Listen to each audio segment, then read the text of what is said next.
আমি যে জায়গায় থাকতাম ওখানে কোনো পুরুষ থাকত না, আর না আমার কোনো আত্মীয় থাকত। তারপরে একদিন আমি জানতে পারলাম যে আমি গর্ভবতী, আর আমার পায়ের তলা থেকে মাটি সরে গেল, এমনকি আমার বাচ্চা জন্ম নিয়ে নিল। কিন্তু আমি বুঝতে পারলাম না যে এটা কি করে সম্ভব হলো। তারপরে একদিন আমাকে একজন বন্দী বানিয়ে দিল, আর আমাকে বলল, তুমি তো, আমার নাম সিমরান। আমি আমার নামের মতোই নিরীহ ছিলাম, কিন্তু আমার এই নিরীহ অস্তিত্বের জন্য আমি অনেক বড় শাস্তি পেয়েছিলাম। সমস্যায় ভরে উঠল আমার জীবন, আর আমি বুঝতেও পারিনি। আমি বোকা ছিলাম, যার উপর দিনরাত অত্যাচার হতো, কিন্তু সেটা আন্দাজও করতে পারেনি। আপনারা নিশ্চয়ই ভাবছেন এরকম আবার হয় নাকি, কিন্তু আমার সাথে রকমই হয়েছিল। আমি যখন 14 বছর বয়সে ছিলাম, আমার মায়ের একটা অদ্ভুত রোগ হয়। হঠাৎ করে তার অর্ধেক শরীর কাজ করা ছেড়ে দিয়েছিল। মা দেখতে দেখতে হঠাৎ বিছানায় পড়ে গেল। এরকম অবস্থায় আমাদের সাহায্য করার জন্য আমার মায়ের সৎ বোন রাজি হয়েছিল। সেই মায়ের খেয়াল রাখত আর ঘর সামলে রাখত। আমার বাবা শহরের ধনী ব্যক্তিদের একজন ছিলেন, কিন্তু তিনি তার প্রচুর অর্থ খরচ করেও আমার মায়ের চিকিৎসা করে তাকে সুস্থ করতে পারেননি। আমার মা 3 বছর অসুস্থ থাকার পর এই পৃথিবী ছেড়ে চলে গেছেন। ফলে বাবার খুব মন খারাপ হয়ে থাকত। এখন আমাদের বাড়িতে মাসির থাকা খুব জরুরি হয়ে গিয়েছিল। তাই এই সমাজকে চুপ করাতে আমার বাবা নেহা মাসিকে বিয়ে করে নিলেন। নেহা প্রথম বিয়ে করলেও তার শ্বশুরবাড়ির লোকজন তাকে ব্যভিচারের অভিযোগ এনে বাড়ি থেকে বের করে দেয়। এভাবে তিনিও আশ্রয় পান। তিনি একজন ভালো মহিলা ছিলেন। 3 বছর ধরে তিনি আমার মায়ের অনেক যত্ন করেছেন এবং আমার সমস্ত কাজও করেছেন। এখন আমি বড় হয়েছি, নিজের কাজ নিজেই করে থাকি। যাওয়ার আগে মা বাবাকে বলেছিল আমার ভালোভাবে যত্ন নিতে। যদিও আমার বাবা সব সময় আমাকে অনেক আদর করতেন, কিন্তু আমার মা চলে যাওয়ার পর তার জীবন যেন আমার মধ্যে আটকে যায়। সে বারবার নিজেকে বলতো আমার খুব খেয়াল রাখতে। দিনে অনেকবার বাবা জিজ্ঞাসা করতেন সময়মতো খাবার খেয়েছে কিনা, ড্রাইভার কি আমার সময়মতো কলেজ থেকে বাড়ি নিয়ে এসেছে। একদিন আমার বাবাকে একটি গুরুত্বপূর্ণ কাজের জন্য কয়েকদিনের জন্য বাইরে যেতে হয়েছিল এবং তিনি খুব চিন্তিত ছিলেন এবং তিনি নেহাকে বিশ্বাস করেছিলেন, কারণ তিনি কঠিন সময়ে আমাদের সমর্থন করেছিলেন, যখন কিনা আমাদের অনেক আত্মীয়রাই আমাদের ছেড়ে চলে গিয়েছিল। বাবা সহজভাবে একদিন বললেন, আমার মেয়ে আমার সব কিছু। আমি যা আয় করছি সবই আমার মেয়ে। আমি আর কাজ করতে চাই না। আমি শেষ কাজটাই করতে যাচ্ছি। এই কাজটি আমাকে এত সম্পত্তি দেবে যে আমি সারা জীবন বসে বসে খেতে পারবে। তারপর আমি আমার সমস্ত সম্পদ আমার মেয়েকে দেব এবং তার বিয়ে দিয়ে দেব। আমার জামাই আমার সাথে থাকবে। আমি শুধু আমার স্ত্রীর স্মৃতিতে আমার শেষ জীবন কাটাতে চাই। আমি তোমাকে আশ্রয় দিয়েছি।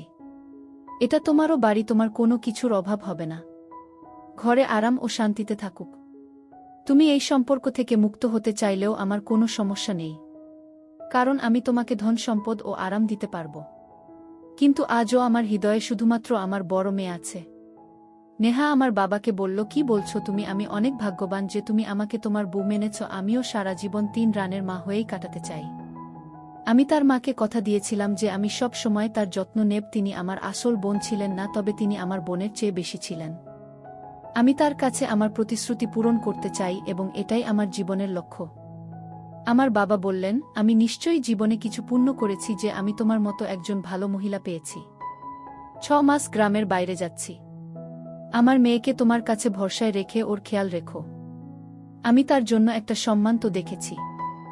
ছেলেটি আমার বন্ধুর ছেলে, তার সাথে ইমরানের বিয়ে দেব এবং আমার সমস্ত সম্পদ তাদের দুজনের নামেই করে দেব। কেউ যদি মন থেকে বোঝে তাহলে জামাইও তো ছেলে। আমার বয়স যখন 17 বছর তখন আমার বাবা আমাকে নেহার কাছে রেখে যান। বাবা বললেন তিনি তাড়াতাড়ি ফিরে আসবেন।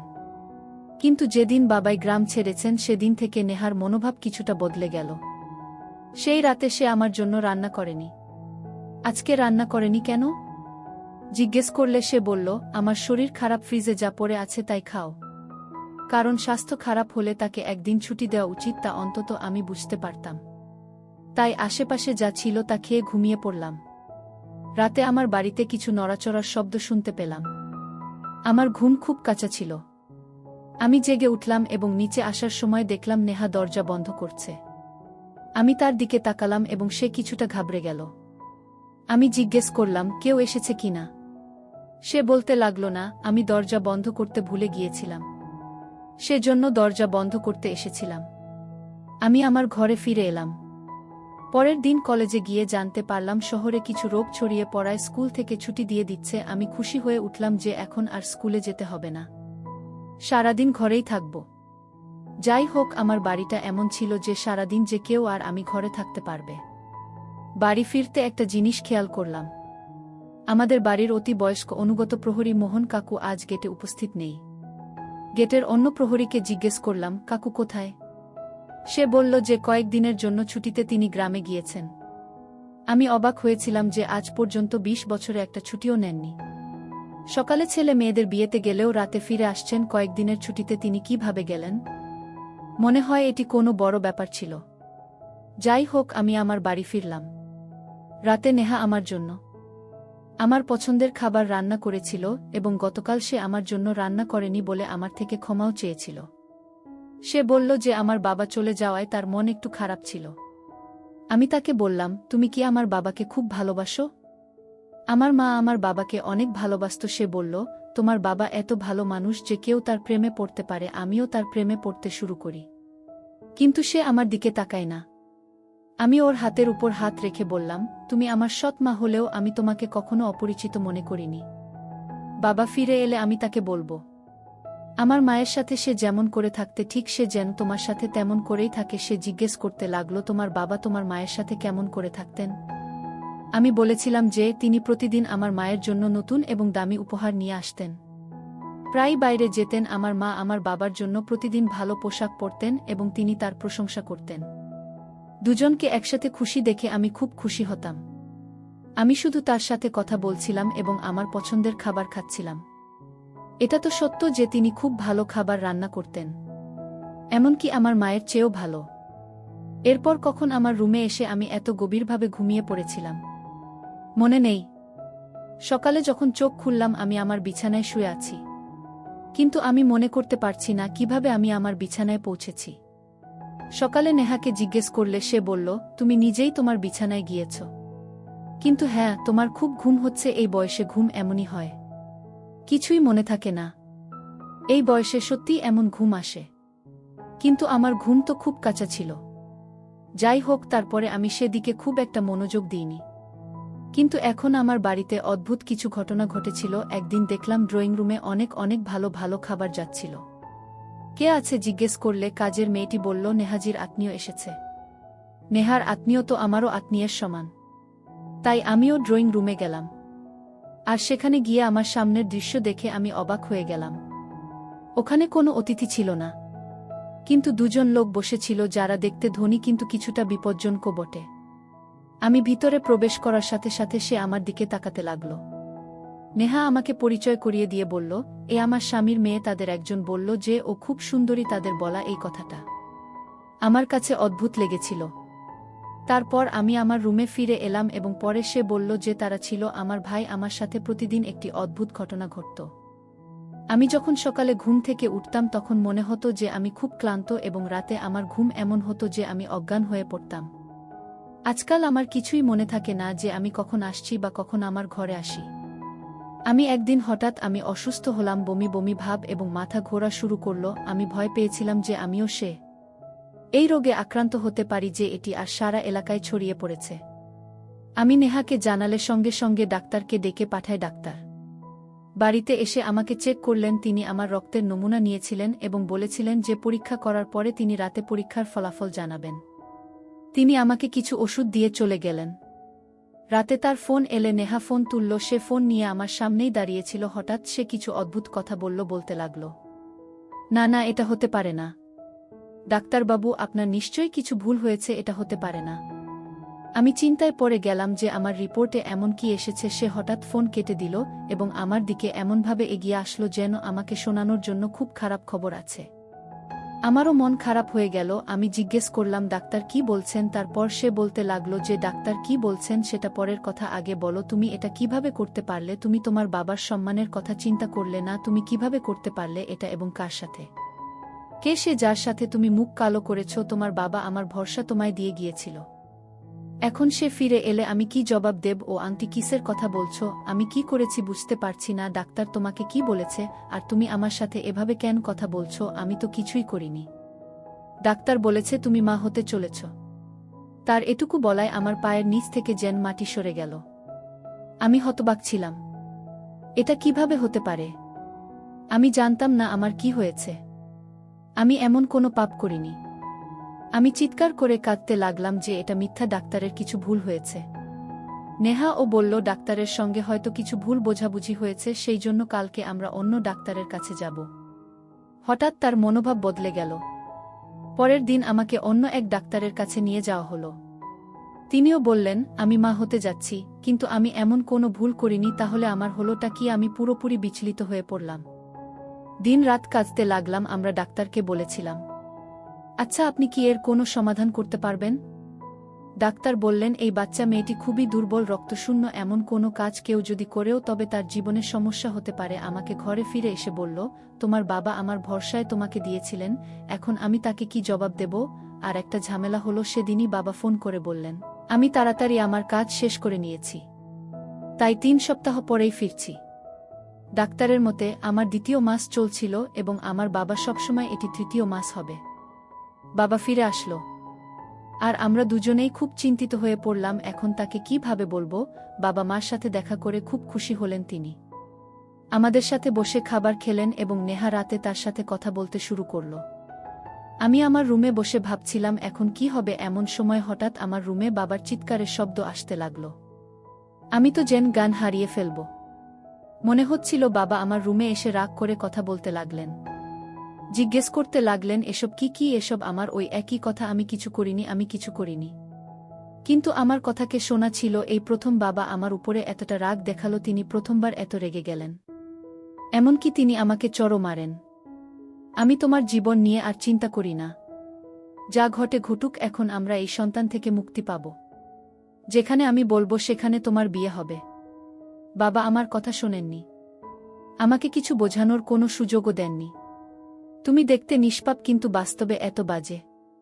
আজ তোমার মা ও নিশ্চয়ই কষ্ট পাচ্ছেন যে এমন মায়ের মেয়ে কেমন হয়েছে। কথাটা শুনে আমি ভেতরে ভেতরে মরে গেলাম। ভাবতে লাগলাম এখন মরে গেলেই ভালো। এই মেয়েটার জন্য আমি কি ভেবেছিলাম। 1 পয়সাও কে আমি দেব না। বিয়ে করেই বাড়ি ছেড়ে চলে যাক, ওর মুখও দেখতে চাই না। আমি মা বাবাকে বলতে লাগলো সব ঠিক হয়ে যাবে, আপনি রাগ করবেন না। আমরা হাসপাতালে যাচ্ছিলাম। পথে আমাদের গাড়িটি খারাপ হয়ে যায়। আমার বাবা বলেছিলেন যে তিনি ডাক্তারের সাথে অ্যাপয়েন্টমেন্ট নিয়েছেন এবং সময়মতো পৌঁছতে হবে। তিনি বললেন তুমি ওকে রিকশায় করে নিয়ে যাও, আমি গাড়ির থেকে রুমে রেখে তারপরে আসব। আমি আর নেহা হাসপাতালের দিকে গেলাম। এখন যখন হাসপাতালের সামনে পৌঁছলাম, নেহা সেখান থেকে হঠাৎ উধাও হয়ে গেল। জানি না কোথায়, হয়তো সে ভিতরে চলে গেছে। হঠাৎ কে যেন আমার কাঁধে হাত রেখে আমার মুখ বন্ধ করে দিল। এরপর আমি অজ্ঞান হয়ে যাই। আমি যখন চোখ খুললাম তখন জরাজীর্ণ এক ঘরে একটা চেয়ারে হাত বাঁধা অবস্থায় আমি বসেছিলাম। আমার সামনে একটা লোক দাঁড়িয়েছিল যার বয়স 20 থেকে 25 বছর হবে। তার হাতে মোবাইল ছিল। তিনি ফোনে আর একজনকে বলছিলেন, আপনি যদি আপনার মেয়ের নিরাপত্তা চান তবে অমুক জায়গায় 50 লাখ টাকা নিয়ে আসুন। সে হয়তো আমার বাবাকে ডাকছিল। আমি সেই লোকটির হাতে বন্দী হয়েছিলাম। আমি শহরের একজন বিখ্যাত ধনী ব্যবসায়ীর মেয়ে।